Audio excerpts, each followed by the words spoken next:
9 seasons of My Little Pony Friendship is Magic was a lot, and I don't think a lot of us expected ponies to go up to 9 seasons. If you look up YouTube and the fandom back in the day, back in season 2 and season 3, a lot of people were predicting that ponies would have ended quite sooner than later. And at the same time, when you look back at My Little Pony, or not Friendship's Magic, but I was about to say that. But when you look back at My Little Pony back in the 2000s, generations tended to not last too long. And I honestly think Hasbro was prepared for that, but at the same time, Generation 4 was very popular, so, why stop something good? But I'm gonna be honest. Now, I took my sweet little time watching Generation 4 when it came down to the later seasons. Heck, like a couple of weeks ago, like I just now finished season 9. So it kind of shows you that I took my sweet little time with the show when it came down to its later seasonal entries. And I will say this, while I do like the latter seasons, at the same time, though, we spent way too much time with the main six and the secondary cast. Like, I love them and everything, but when it came down for the show having its time under the sun, like, you could kind of tell when it came down to it, the show was just kind of, I wouldn't say out of ideas, but it was clear that the passion was like slowly dying down. And honestly, even as a fan, I was like, yeah, this show, it's good it didn't last for X amount of years, even more. And for me personally, when it came down to the latter stuff, I was like, not that I was bored with the show or uninterested with the show, but like even my passion for it was like, this was cute, this was fun, but like, I'm kind of more interested in other things. Not to say that I wasn't interested in ponies, but there was other content that was just kind of doing it for me compared to the latter half of Ponies runtime.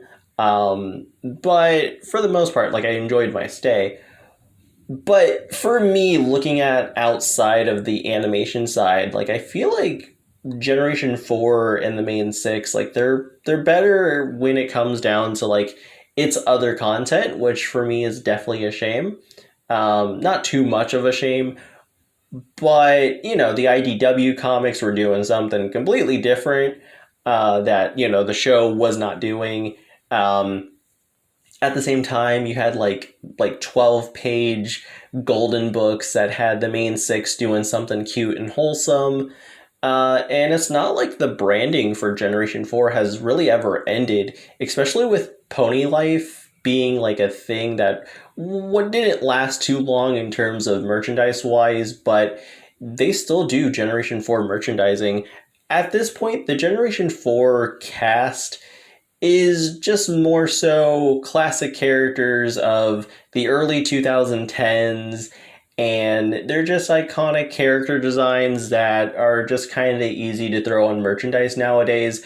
And they're a lot fun in books and other medias in small doses compared to like however many episodes are in a season. I completely forgot. But ponies had to end at some point, and I'm glad that they realized that sooner rather than later. But also from a business standpoint, they had to move on.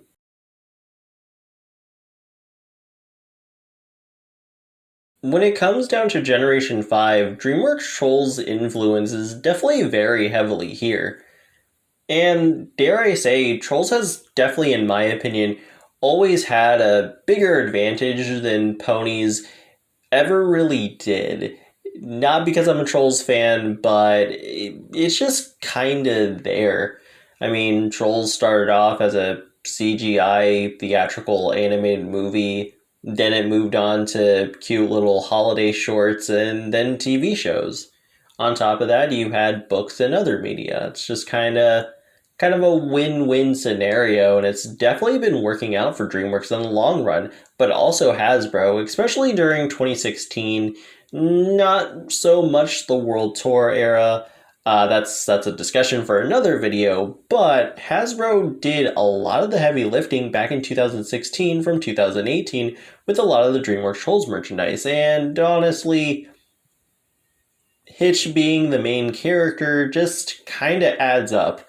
In my opinion, the snack pack has always had a bigger advantage over the main six, mostly because it's gender neutral. Like, you got like a lot of female characters and you got a lot of male characters. You get different perspectives in different episodes. It's just kind of more of a win-win. There's just a lot of story opportunities that I feel like Friendship is Magic just didn't have from seasons 1 through 3. They did get better with male characters over the course of time, but at the same time, fans even still have issues with the male characters that are presented. So honestly, a male character in the cast was definitely a smart idea.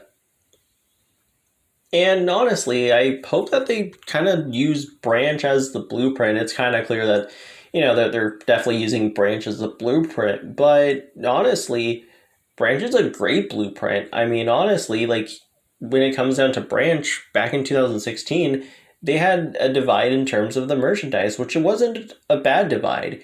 You had your girly Poppy stuff and you had your boy Branch stuff. It was the best of both worlds at the same time. It did come with some issues. And in terms of currently speaking, compared to the last time I talked about Hitch, the funny thing about Hitch is he just feels like, joke intended, the odd man out when it comes down to merchandise. Like, he's just kind of thrown in, and then like you have like stickers that are like girl power, and then you have like Hitch just like right there. I'm sure over the course of time they'll find ways to integrate Hitch into the main girl bestie group somehow.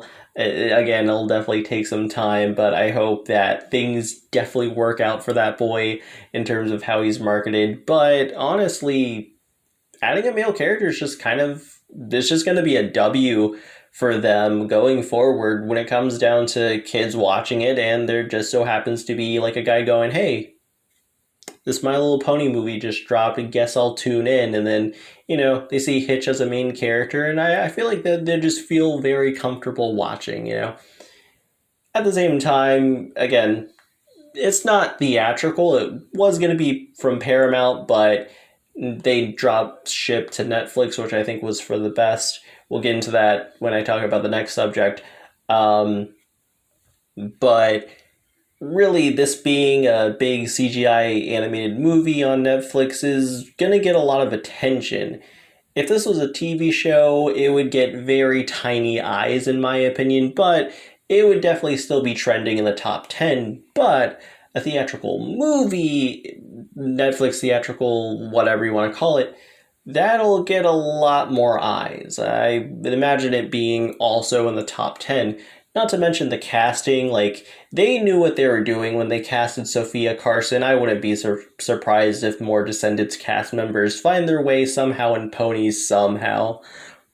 But, they're definitely taking a good advantage of what DreamWorks Trolls started, just being a theatrical movie, and then worked their way smaller as the series goes on, with cute little holiday movies that are like 30 minutes, and then a full-length TV show.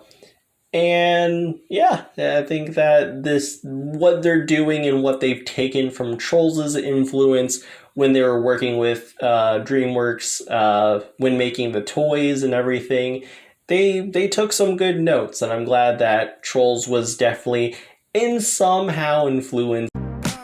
TV is dying is a very weird statement. It's true, it's a true statement, but in terms of adult television, it's kind of harder to really determine. Some shows can do perfectly fine in its live TV airings and even do even great to support it when it comes down to dropping it on streaming services. 2 and 2 go hand in hand and the show continues. But there are other shows that it fails in its TV airings and fails in its streaming areas, and it just gets canceled, of course. So, adult television, it's a really weird determining factor. On the other hand, kids' television, I can definitely tell you, ooh, the networks tend to screw themselves over with the shows that they have and the time slots that they put it at. And a good example is DC Superhero Girls. Cartoon Network aired it on Fridays in the evening time, then it moved to 10 a.m. in the weekday to drop new episodes. Then it moved to Sundays where it stayed in the afternoons, and it did garner attention. People wanted to support the show. But then when season 2 hit, it aired really early in the morning on a Sunday. Either people aren't home or they're just sleeping. So there's no noise being made. The good thing about DC Superhero Girls is Netflix swooped up the rights pretty early. They saw it was very popular during the 2015 era of the DC Superhero Girls brand, and they said, "Hey, y'all making that show, y'all dropping your episodes on our platform in the US, only in the US, not anywhere else." I don't know where DC Superhero Girls streaming goes on other countries, don't know how that works, but I live in the US, so it airs in the US. And people make noise when the new episodes drop on Netflix in the US. Like, if it wasn't for Netflix, I'm pretty darn sure DC Superhero Girls would have probably got canceled far earlier in its lifespan. I don't even think we would have even gotten the DC Superhero Girls video game. We probably would have, but DC Superhero Girls lifespan would have probably been cut a lot shorter if it wasn't thanks to the streaming service area. And this is very determining that, yeah, a lot of things are not working out for kids' networks, especially things based on toy properties. A thing I've recently noticed is that a lot of toy properties are jumping ship from their TV networks that they used to be from and are going off to Netflix. Or Hulu, but they somehow make their way back to Netflix yet again. So, kind of an awkward situation. Coming up next, My Little Pony. Please, every pony, stand back. I need air. Woo! Ponyville forever! Sad but true fact. My Little Pony got popular through the internet, and because of that, it did not get popular because of the Hub network. People uploaded episodes onto YouTube for free by not Hasbro or Hub themselves. It was just random fans uploading. That's how I got into the show. But when people got caught up and everything, they started to support the live TV airings if they had cable to support the Hub network and Friendship is Magic as it continued on live television. And I will say this. Ponies survived because it was the early 2010s. But then as the 2010s went on, of course, that's when TV got weird, and that's where people say, oh, yeah, streaming's the future, TV's dead. And if you look at not the Hub now, because it's Discovery Family, oh my goodness, that network is a waste dump now. It's just pony marathons in the middle of the afternoon. They'll air some Pony Life in there, but everything else is just rerun stuff from the Hub network's old days. And they'll throw in some Netflix shows in there. I forgot what Netflix shows, but they'll throw in some Netflix shows that have either ended or they're still continuing their run, but the earlier episodes are easier to just dump on a TV network and reruns. So, yeah, Discovery Family / what the Hub used to be, yeah, it's a waste dump. But guess where ponies survived on? Netflix. For a good couple of years and during the mid-2010s, that show was somewhere in the not real, they do a top 10 nowadays, but they used to have a whole list of things that were trending. I think it was maybe a top 20, 30, maybe 50. Ponies would somewhere be on that list. Even though we don't have season 9, kids would constantly watch it, no matter if they've seen the episode or not. They'll just happily watch Ponies even if they've seen it. So Ponies was a huge win on Netflix, even though there's no ninth season, which is very weird. But, Ponies did a lot better on Netflix, and I definitely feel like this is the reason why a lot of the Equestria Girls movies dropped on Netflix. The few of the Equestria Girls shorts that dropped, also the My Little Pony holiday special, I definitely feel like this is why during that time period there was a lot of ponies on Netflix, because it was bringing in those numbers. So yeah, when the Hub Network was slowly dying, Netflix kind of boost Pony's popularity, dare I say, more than ever than what it was on the Hub Network. The princess is in trouble. No one can stop me. Let's go get her. Step on it. Hold on. Adventures we've never seen before. Secret alleyways I can't wait to explore. Thinking maybe I can spend some time with a certain friend of mine. What do you say we go out there and make a difference? Time to get real. This is my moment. So I'm gonna own it. This is my moment finally. Barbie Princess Adventure, available on Netflix. Okay, so real talk, I forgot the name of the new Barbie show. It's not Dreamhouse Adventures or whatever that one's called. The one that has like the more so Lego movie humor in it. It's not that one, but it's hard to keep up because they keep changing the season name of the show, and like they resort back to season 1. It's weird. But the new Barbie show on Netflix, fun show, highly recommend. I'll probably throw up a picture of the name up there so y'all know which one to watch. But it's a fun little TV show, and last year they made a TV movie, and they're still doing it now. This year we got a new one.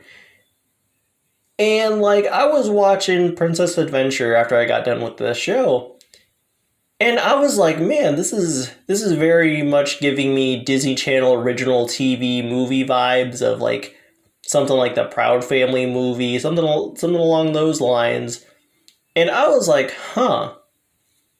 There was like no noise for this except for like Barbie and Netflix family hyping it up. Very little, may I remind you. Netflix, y'all need to work on y'all marketing department when it comes down to your kids and family entertainment area.